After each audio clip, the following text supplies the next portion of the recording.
was a Japanese diplomat giving out visas to go to Japan. And my sister and I decided to go to Covenant and try to get one, because we felt if we get to Japan, we might be able to get affidavits sent to Japan and get an American visa. So we went to one of the offices, got a permit to go to Covenant, and we took the train. And we got there to the Japanese consulate, and there were lines around the block, other people who were there. We waited there all day long, and we couldn't get in. But we had to take the train back because we couldn't stay overnight. We went back, and then a couple of days later, we tried again, the same thing, and that time we took an earlier train to get there, and it was the same thing again. We couldn't get in. A few days later, we tried again. And each time we had to get a different permit. We couldn't go on the same permit. The permits were also expensive, and we didn't have too much money. The last time we went, the third time that we went, was getting very close to a crucial date, because our family from New York wired us that they could get tickets for us on the Trans-Siberian Railroad for a certain date if we could get the visa. So, and it was getting very close to that date, and if we didn't get the visa, we couldn't get on that.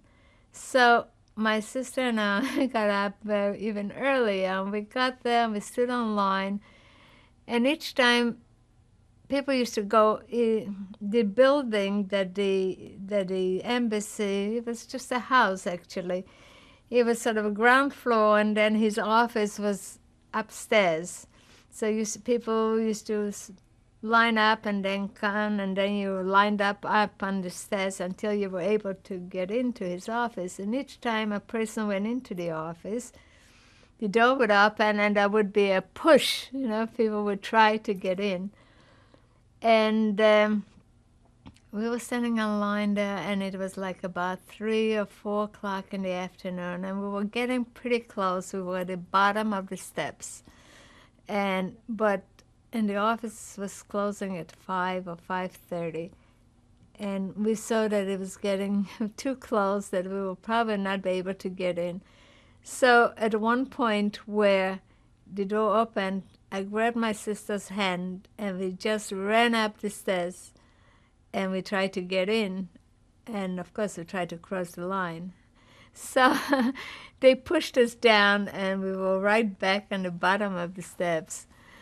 And then a few more times people went in and out, and we were coming up maybe 2 or 3 steps, but it's still, we felt we were not going to make it that day. Finally, we took the courage again, and we ran up those stairs, and I just put my foot right in the door, as they say, and I was holding on to my sister, and we got in to the room.